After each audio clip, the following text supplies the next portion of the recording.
Brave New World. By Aldous Leonard Huxley. 10. The hands of all the 4,000 electric clocks in all the Bloomsbury Centre 4,000 rooms marked 27 minutes past 2. This hive of industry, as the director was fond of calling it, was in the full buzz of work.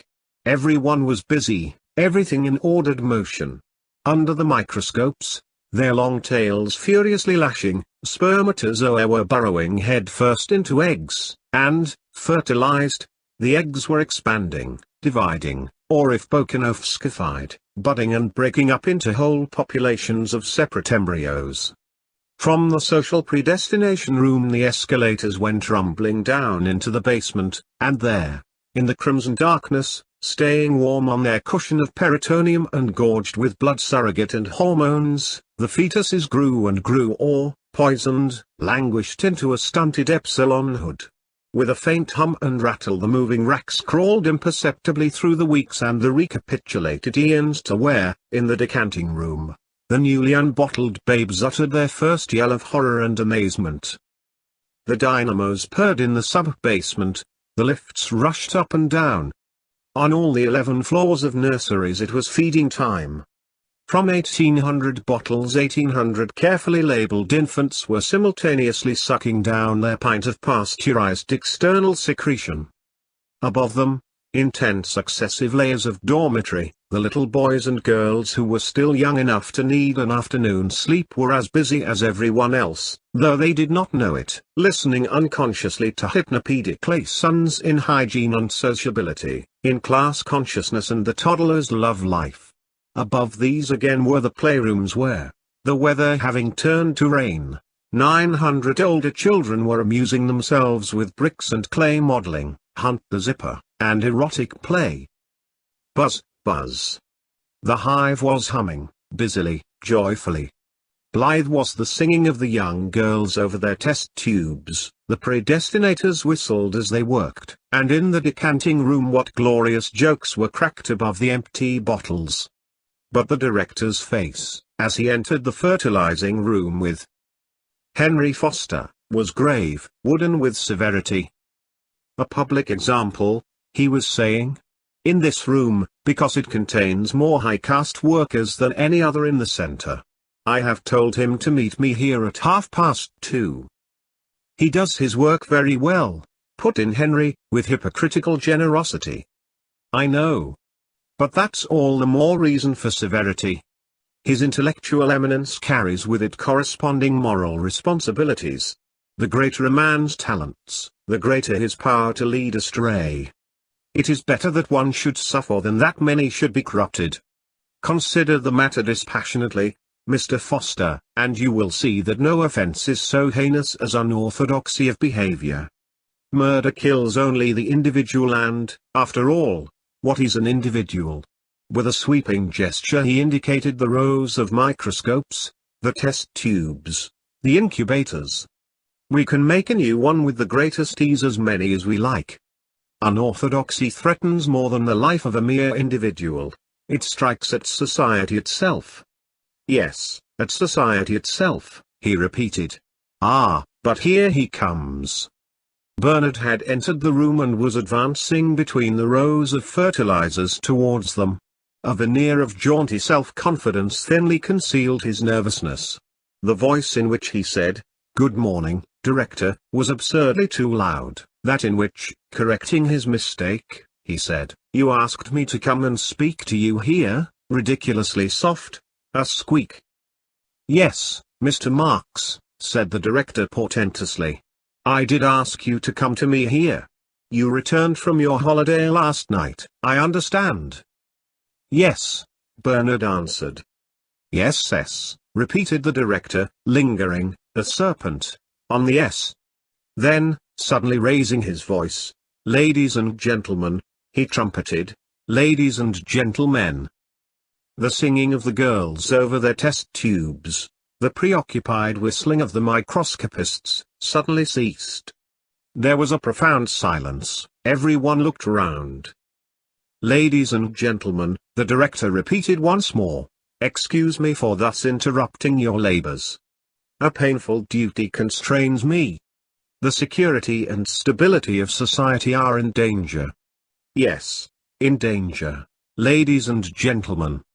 This man, he pointed accusingly at Bernard, this man who stands before you here, this Alpha Plus to whom so much has been given, and from whom, in consequence, so much must be expected, this colleague of yours, or should I anticipate and say this ex-colleague has grossly betrayed the trust imposed in him. By his heretical views on sport and soma, by the scandalous unorthodoxy of his sex life, by his refusal to obey the teachings of our Ford and behave out of office hours, even as a little infant. Here the director made the sign of the T. He has proved himself an enemy of society, a subverter, ladies and gentlemen, of all order and stability, a conspirator against civilization itself. For this reason I propose to dismiss him with ignominy from the post he has held in this center. I propose forthwith to apply for his transference to a sub-center of the lowest order, and, that his punishment may serve the best interest of society, as far as possible removed from any important center of population. In Iceland he will have small opportunity to lead others astray by his unfordly example. The director paused, then, folding his arms, he turned impressively to Bernard.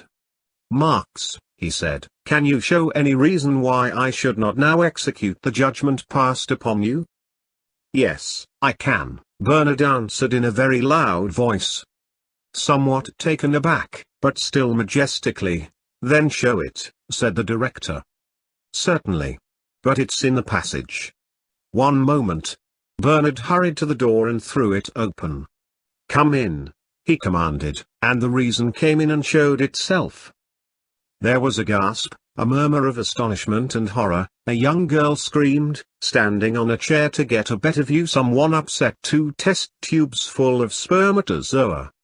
Bloated, sagging, and among those firm youthful bodies, those undistorted faces, a strange and terrifying monster of middle-agedness, Linda advanced into the room, coquettishly smiling her broken and discolored smile, and rolling as she walked, with what was meant to be a voluptuous undulation, her enormous haunches. Bernard walked beside her. There he is, he said, pointing at the director. Did you think I didn't recognize him? Linda asked indignantly, then, turning to the director. Of course I knew you, Tom Aiken, I should have known you anywhere, among 1,000. But perhaps you've forgotten me. Don't you remember? Don't you remember, Tom Aiken? You're Linda. She stood looking at him, her head on one side, still smiling, but with a smile that became progressively, in face of the director's expression of petrified disgust, less and less self-confident, that wavered and finally went out. Don't you remember, Tom Aiken? She repeated in a voice that trembled. Her eyes were anxious, agonized. The blotched and sagging face twisted grotesquely into the grimace of extreme grief. Tom Aiken. She held out her arms. Someone began to titter. What's the meaning, began the director, of this monstrous? Tom Aiken. She ran forward, her blanket trailing behind her, threw her arms round his neck, hid her face on his chest. A howl of laughter went up irrepressibly. This monstrous practical joke, the director shouted. Red in the face, he tried to disengage himself from her embrace. Desperately she clung. But I'm Linda, I'm Linda. The laughter drowned her voice. You made me have a baby, she screamed above the uproar. There was a sudden and appalling hush, eyes floated uncomfortably, not knowing where to look. The director went suddenly pale, stopped struggling and stood, his hands on her wrists, staring down at her, horrified. Yes, a baby, and I was its mother. She flung the obscenity like a challenge into the outraged silence, then, suddenly breaking away from him, ashamed, covered her face with her hands, sobbing. It wasn't my fault, Tom Aiken. Because I always did my drill, didn't I? Didn't I? Always? I don't know how. If you knew how awful, Tom Aiken. But he was a comfort to me, all the same. turning towards the door. "John!" she called. "John!" He came in at once, paused for a moment just inside the door, looked round, then soft on his moccasинed feet strode quickly across the room, fell on his knees in front of the director, and said in a clear voice, "My father." The word, for father, was not so much obscene as with its connotation of something at one remove from the loathsomeness and moral obliquity of childbearing, merely gross, a scatological rather than a pornographic impropriety. The comically smutty word relieved what had become a quite intolerable tension. Laughter broke out, enormous, almost hysterical, peal after peal, as though it would never stop. My father, and it was the director. My father. Oh Ford, oh Ford. That was really too good. The whooping and the roaring renewed themselves, faces seemed on the point of disintegration, tears were streaming. 6 more test tubes of spermatozoa were upset. My father. Pale, wild-eyed, the director glared about him in an agony of bewildered humiliation. My father. The laughter, which had shown signs of dying away, broke out again more loudly than ever. He put his hands over his ears and rushed out of the room.